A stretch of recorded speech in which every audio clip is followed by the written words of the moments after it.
Satyabhama institute of science and technology, Chennai. அனைத்து சமூகங்கள், மாவட்டங்கள், பிரிவினரை உள்ளடக்கிய வளர்ச்சிதான் திராவிட மாடல் என முதலமைச்சர் மு.க.ஸ்டாலின் தெரிவித்துள்ளார்.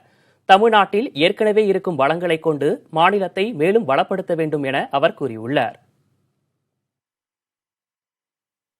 முதலமைச்சருக்கான பொருளாதார ஆலோசனைக் குழுவின் முதல் கூட்டம் காணொலி வாயிலாக முதலமைச்சர் மு.க.ஸ்டாலின் தலைமையில் நடைபெற்றது. குழு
ஆகிய அனைத்தும் ஒரே நேரத்தில் நடக்க வேண்டும் என்றும் வலியுறுத்தியுள்ளார்.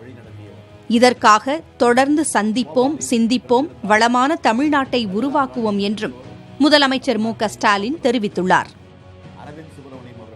நமது வளங்களை கொண்டு நம்மை வளப்படுத்திக் கொள்ளும் நிலைமையில் இருக்கிறோம். அதற்கென இருக்கக்கூடிய வழிமுறைகளை தமிழ்நாட்டு அரசுக்கு காட்டுங்கள் என்று உங்களை கேட்டுக்கொள்கிறேன். தமிழ்நாட்டில் இயற்கை வளம் உள்ளது. இங்கு சீரான உள்கட்டமைப்பு வசதிகள் உள்ளன. மனித வளம் உள்ளது. சமூக பொறுப்புணர்வு உள்ளது.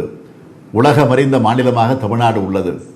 தமிழினத்தைச் சார்ந்தவர்கள் உலகில் நூற்றுக்கணக்கான நாடுகளில் வாழ்கிறார்கள். இந்த அடித்தளத்தை கொண்டு வளர நினைக்கிறோம். அதற்கு நீங்கள் வழிகாட்டுங்கள். பின்னர் பேசிய பொருளாதார அறிஞர் எஸ்தர் டஃப்லோ, பொருளாதார வளர்ச்சிக்கான கொள்கைகள் தகுந்த புள்ளி விவரங்களின் அடிப்படையில் வகுக்கப்பட வேண்டும் என்றும் முதியோரின் நலனுக்கு அரசு முன்னுரிமை அளிக்க வேண்டும் என்றும் கூறினார். ஆர்பிஐ முன்னாள் கவர்னர் ரகுராம் ராஜன் பேசும்போது, கொரோனாவால் பாதிக்கப்பட்டுள்ள சிறு குறு தொழில்களை மீட்டெடுக்க தேவையான உதவிகளை அரசு செய்திட வேண்டும் என்று கேட்டுக் கொண்டார். உற்பத்தித்துறை, சேவைத்துறை, உயர்கல்வி போன்ற பல துறைகளிலும் வேலைவாய்ப்புகளை ஏற்படுத்தக்கூடிய வகையில் தமிழ்நாட்டின் பொருளாதார வளர்ச்சி பன்முகத்தன்மை கொண்டதாக அமைந்திட வேண்டும் என்று ஒன்றிய அரசின் முன்னாள் தலைமை பொருளாதார ஆலோசகர் அரவிந்த் சுப்பிரமணியன் கூறினார். அவரைத் தொடர்ந்து பேசிய பேராசிரியர் ஜீன் ரீஸ், ஏழை எளியோருக்கான சமூக பாதுகாப்பு திட்டங்கள் மேலும் வலுப்படுத்தப்பட வேண்டும் என்று தெரிவித்தார். அரசு திட்டங்களை மக்களிடம் கொண்டு சேர்ப்பதற்கான செயல்திறனை உயர்த்திட வேண்டும் என்றும், வரி நிர்வாகம் முறைப்படுத்தப்பட்டு அரசின் வருவாய் பெருக்கப்பட வேண்டும் என்றும் ஒன்றிய முன்னாள் நிதிச் செயலாளர் நாராயண் கருத்து தெரிவித்தார்.